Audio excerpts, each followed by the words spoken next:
Hello, it's Lisa here. How are you? That's good. I'm glad to hear that. Thank you for joining me for lesson 31 of my B1 course, my intermediate course for those of you with an IELTS score of about 4 to 4.5. And today's lesson, the topic I'm calling entertainment.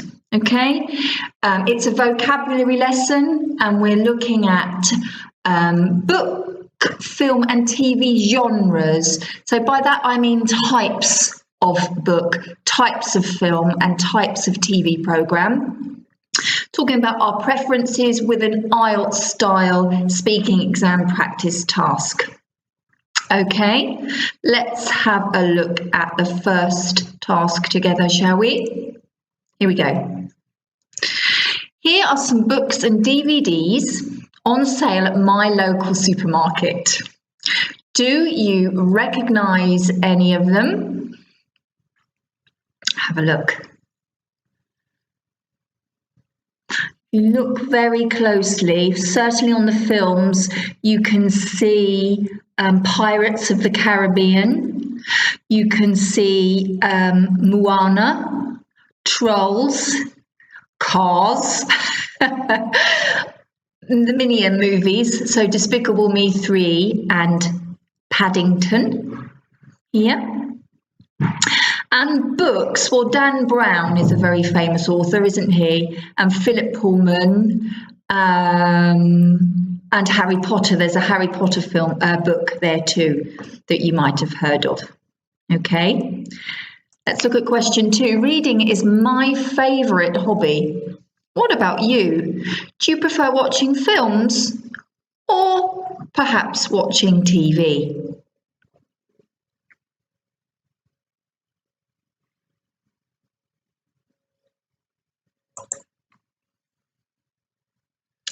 Okay, here we go. Task 2, guess the genre. So here we have a table with 3 columns, as you can see, but each column has no title at the top, and you have to say, for example, look at the first column: sitcom, soap, reality show, drama series and talent show. Is that book, film or TV?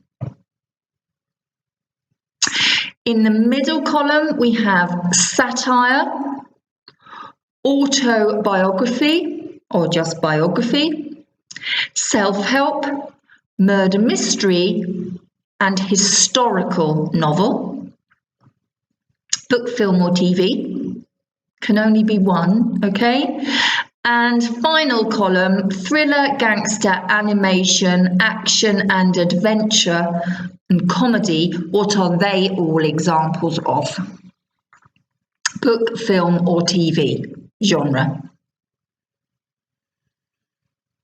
Okay, once you've done that, I'd like you to think about which are your favourite genres. So a favourite book genre, a favourite film genre and a favourite TV genre. And can you add any more to the table?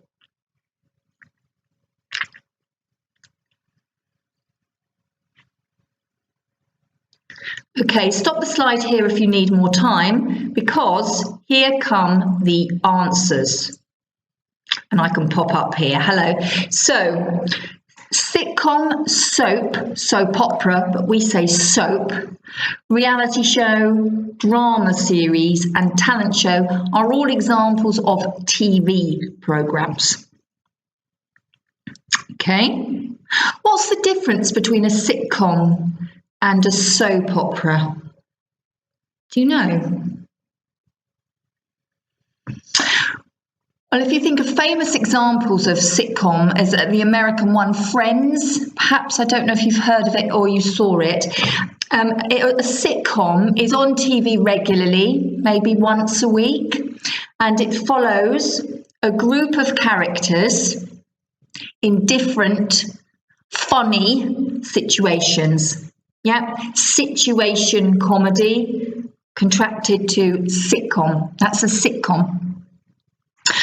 A soap opera or soap is on really regularly. So in this country, 4 or 5 times a week, usually weeknights or in the day at lunchtime.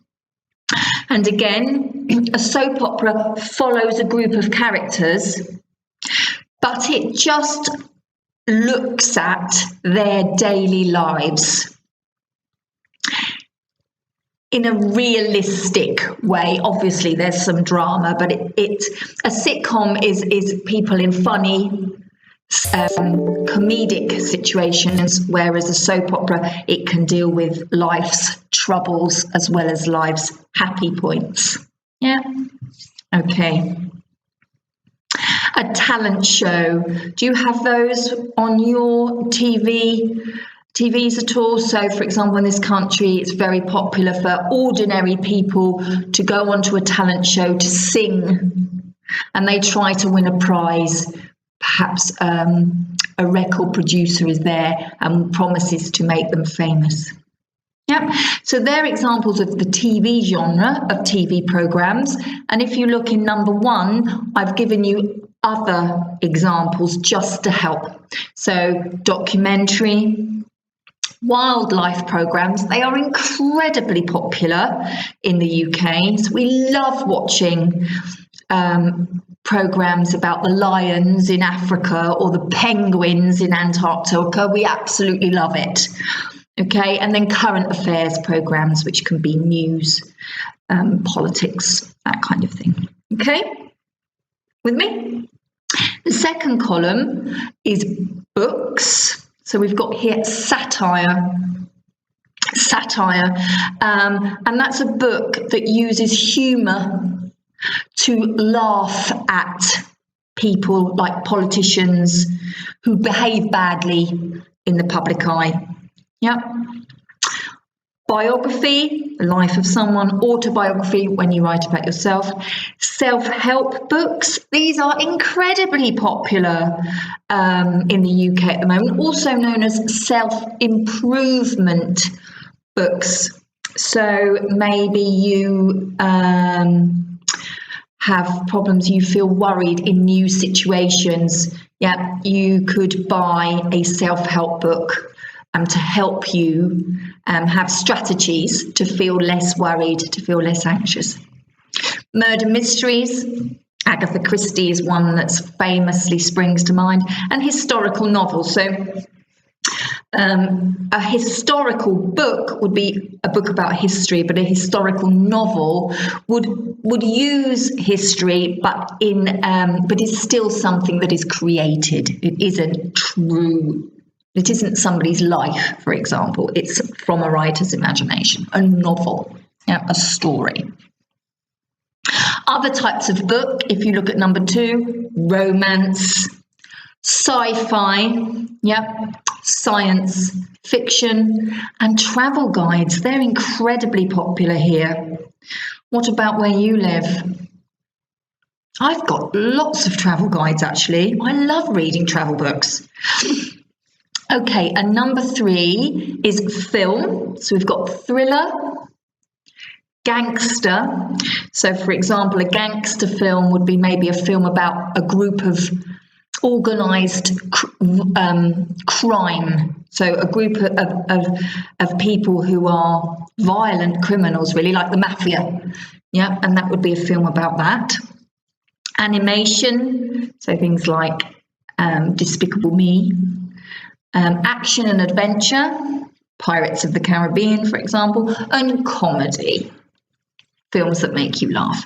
Other film genres that are very popular are Western, so you know the cowboy films, horror, really scary ones, and fantasy, a bit like Harry Potter. Yeah. So make sure you make a note of these, please, in your vocabulary notebooks for English. Make sure you put them into the columns for genres. This will help your memory. And which ones you like, why, which ones you don't like, why, which are popular in your country, which aren't popular in your country. And all that kind of activity will help you to remember these words. I've got very busy hands today, haven't I? Okay. Here we go. Task 3. Here are some useful positive phrases. So no negative phrases here, only positive phrases for describing things we've seen, films, TV programs, or that we've read.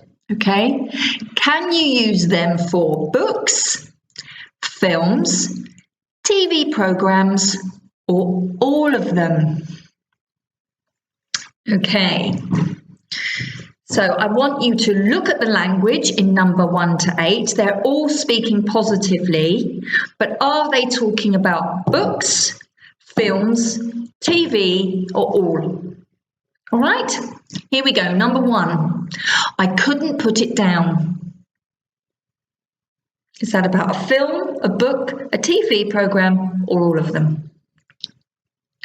I couldn't put it down. Number 2, it had me on the edge of my seat. It had me on the edge of my seat.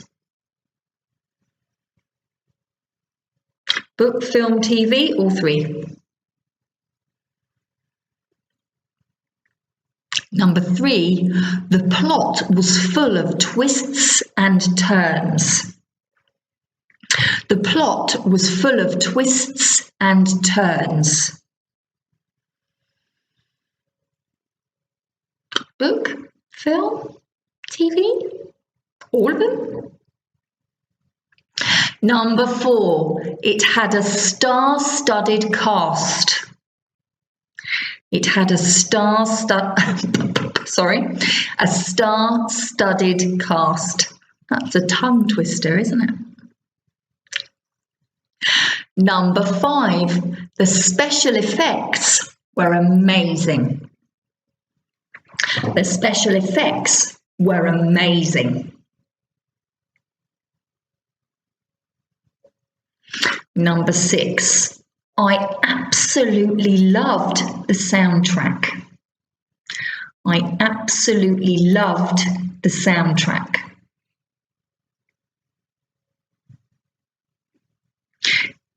Number 7, every episode ended with a cliffhanger. Every episode ended with a cliffhanger. And finally, number 8, it lived up to all the hype. It lived up to all the hype. If you need more time to look in your dictionaries, more time to think about whether that's about books, films, or TV programs, or all 3, please stop the slide here. If not, here come the answers. I couldn't put it down. We use that for a book. So you know when you're reading a book and it's so good, you can't stop. I couldn't put it down. I couldn't put it down. Okay? You'll often find that in reviews about really good books. Oh, I couldn't put it down. It was so good. Number 2, all of them. So it's very positive. It had me on the edge of my seat. You know when you're really excited about something, or maybe you're scared and you're in the cinema and you're right forward on your seat and it's so exciting, it's so gripping. You don't know what's going to happen next. Yeah, it had me on the edge of my seat. It was really exciting. I wanted to know what happened next. All of them. Number 3, all of them. The plot was full of twists and turns. So if you imagine a country road that goes like this, those are twists and turns. Okay, and if the plot is full of them, it's not easy to predict. So it's interesting. Yeah. The plot was full of twists and turns, so of course we can use that for anything with a story. Number 4, a star-studded cast. It means that everyone in the film or TV program was famous. Yeah, films or TV, star-studded cast. Number 5 is just about films. The special effects were amazing. If you think about the Star Wars movies, everybody talks about the special effects being amazing. Another one, number 6, the soundtracks, so all the music and the songs that go with a film, the soundtrack. I've just watched with my children Pitch Perfect 1 and 2, and the music is amazing in the song. Yeah, all the songs are amazing. The soundtrack is really good. Number 7, every episode ended with a cliffhanger. So an episode is if you have a TV series, maybe in that series it has 8 programs and it's on for 8 weeks, say once a week. An episode is 1 program in a series, okay? It ended with a cliffhanger. So that means it ended in an exciting or dramatic way, okay? Where maybe it's very surprising and you can't wait to see what happens. So it's similar to have on the edge of your seat, but that's a feeling. That's a feeling of being excited. Yeah, I was excited by the film. It had me on the edge of my seat. Whereas if it ends with a cliffhanger, it ends in a very dramatic way. Maybe your favourite character gets shot and you don't know if they're dead or alive until next week. That's a cliffhanger. Okay? And it lived up to all of the hype. We can use this to talk about books, films and TV. So the hype is the advertising and the publicity that come with before a film comes out or a book comes out or when they come out. So if you think about a film, an American movie, they spend billions of dollars on advertising a film. Stars go all around trying to sell it, the publicity, people writing reviews, yeah, everyone talking about it, and the actors appearing in magazines or on the television to talk about the film. That's called hype. And if it lived up to all the hype, it was as good as everyone said it would be. Yeah, so all the advertising and publicity said it was good. When you went to watch it or when you read it, you agreed with the advertising and publicity. Yeah, it lived up to all the hype. There you go, some incredibly useful phrases there.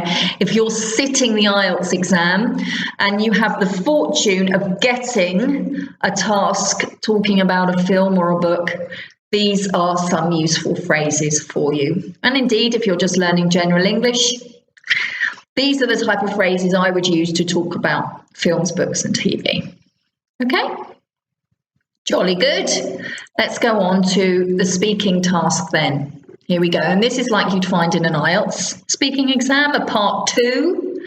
Yeah, describe a book, film or TV program or TV series that you've enjoyed recently.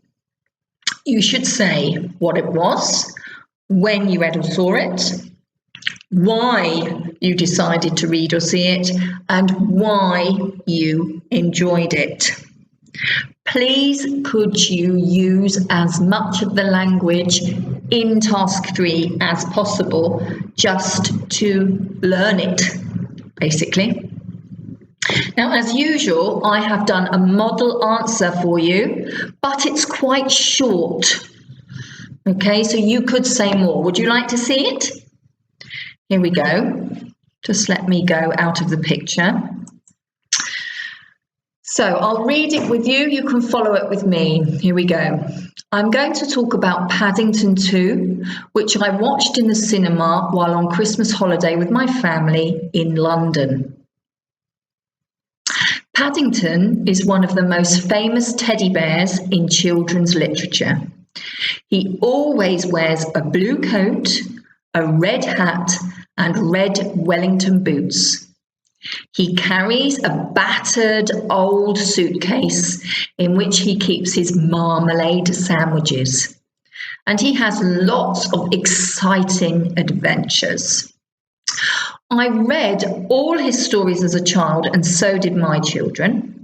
We were very excited when the first Paddington film came out in 2014, and thankfully the sequel, Paddington 2, was just as good. The plot was full of twists and turns and had us on the edge of our seats. The animation was excellent, and the film lived up to all the hype. I highly recommend it.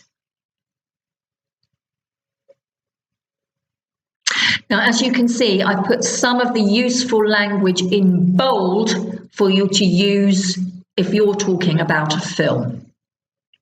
Okay? If we return, I think we should return to task 4. Here we go. So if we look at the speaking task again, think of a book, film, or TV program series that you've enjoyed recently. So the first part, I'm going to talk about, tell me what the film is. Okay? When you saw or read it. Can you remember where I saw Paddington? Paddington 2, that is. That's right, I saw it in London while I was on holiday with my family. Why you decided to read it or see it? Tell me, yeah? Tell me why. Is it because you're a fan of a particular author? Are you a fan of a particular film director? Have you seen the original? Maybe it's part of a sequel, 2 programs, or a trilogy, 3 programs, or it's part of a big drama series. I'm thinking Game of Thrones. Okay, why you decided to see it and why you enjoyed it. Okay, and you can go back, can't you? And you can use the language from here. So if you're talking about a book, I couldn't put it down. Yep, the plot was full of twists and turns. Yep, it lived up to all the hype. If you're talking about a film, you can talk about a star-studded cast, special effects, the soundtrack, if the plot had twists and turns, okay, if it lived up to the hype, and with a TV program, maybe each episode ended with a cliffhanger. Okay, so I really hope that you've enjoyed today's lesson on entertainment. I hope you found it useful, and I look forward to seeing you really soon for the next lesson, lesson 32. Thanks for joining me today. Don't forget to do the quiz. Thanks very much. Bye. See you soon.